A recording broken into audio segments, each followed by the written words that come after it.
Alors, on est parti. Featuring la chaise qui grince. Voilà. Alors, l'histoire des nains magiques. Il était Attends, une petit son de bord. Ah. Les nains magiques. Ok. Eh ben, écoute, c'est parfait. Pour bien commencer. Allez, let's go. Il était une fois un cordonnier qui était devenu si pauvre qu'il lui restait juste assez de cuir pour une seule paire de souliers. Un soir, le cordonnier tailla le cuir pour en faire des souliers le lendemain matin, et il finit par s'endormir. Le lendemain matin, à son réveil, il allait se mettre à travailler quand il trouva la paire de souliers toute faite. Surpris, il ne savait pas comment cela se faisait. Il examina les souliers de tous les côtés, ils étaient parfaits, il n'y avait pas un seul point de manqué, ces souliers étaient une pure merveille. Un homme rentra dans la boutique du cordonnier et les souliers attirèrent son attention. Ils lui plurent tellement qu'il les paya beaucoup plus cher que d'habitude. Avec cet argent, le cordonnier put acheter du cuir pour fabriquer 2 autres paires et le soir même, il se mit au travail. Il le tailla et alla se coucher pour terminer le travail le lendemain matin. Le lendemain matin, encore une fois, le cordonnier trouva les paires de souliers toutes faites.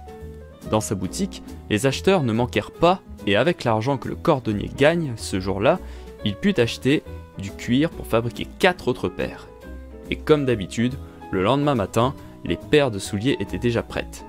Tout aussi parfaites les unes que les autres, ainsi le cordonnier commença à sortir de la pauvreté, putain décidément. Mais un soir, aux environs de Noël, pendant qu'il préparait le sapin de Noël, le cordonnier dit à sa femme : « Et si ce soir nous veillions pour voir ceux qui nous aident ?» La femme du cordonnier accepta, et laissa une bougie allumée, et tous deux se cachèrent dans une armoire. Quand minuit retentit, 2 jolis petits nains, complètement nus, entrèrent. Ils se placèrent à l'établi, et prenant le cuir dans leurs petites mains, ils se mirent à piquer, à coudre et à battre le cuir avec tant d'adresse que le cordonnier n'en croyait pas ses yeux. Ils travaillèrent toute la nuit, et quand l'ouvrage fut enfin terminé, les petits nains disparurent. Ouais, alors, les petits nains complètement nus, c'est dommage que 2D soit pas là parce que je suis sûr qu'il aurait tourné ça en dérision totale. Ça aurait pu... Attends, comment ça, ils sont nus? Hmm. Les nains, ils sont nus? Ouais, bah c'est écrit que les nains étaient complètement nus. Donc... Attends, quoi? Quoi?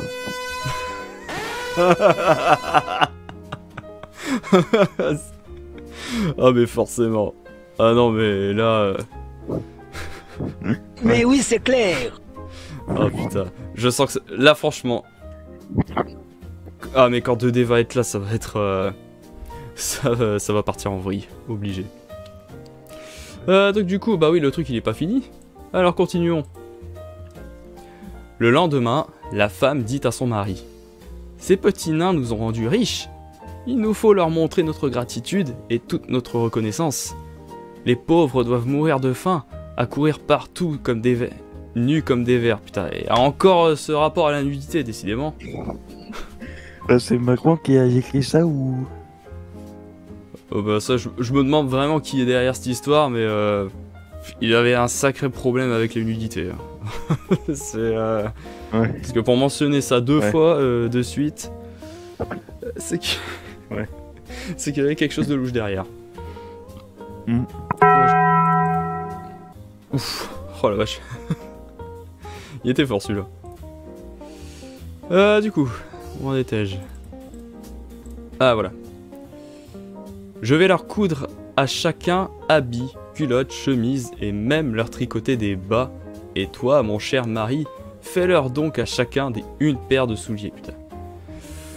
Oh, ça m'a tellement retourné le cerveau ce truc-là. L'homme trouva l'idée formidable et ils se mirent au travail. Le soir, quand tout fut prêt, les deux placèrent les vêtements sur la table, où se trouvaient d'habitude les pièces de cuir, et se cachèrent dans l'armoire pour voir la réaction des petits nains. Quand minuit sonna, les petits nains apparurent, et au moment où ils allaient se mettre au travail, ils trouvèrent les présents au lieu des habituelles pièces de cuir.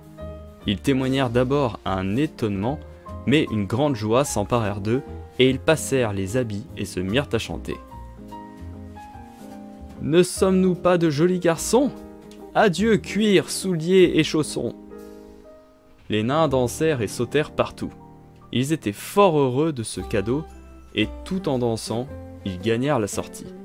À partir de ce soir-là, le cordonnier et sa femme ne revinrent plus jamais les petits nains, mais ils continuèrent à être heureux, et tout ce qu'ils entreprenaient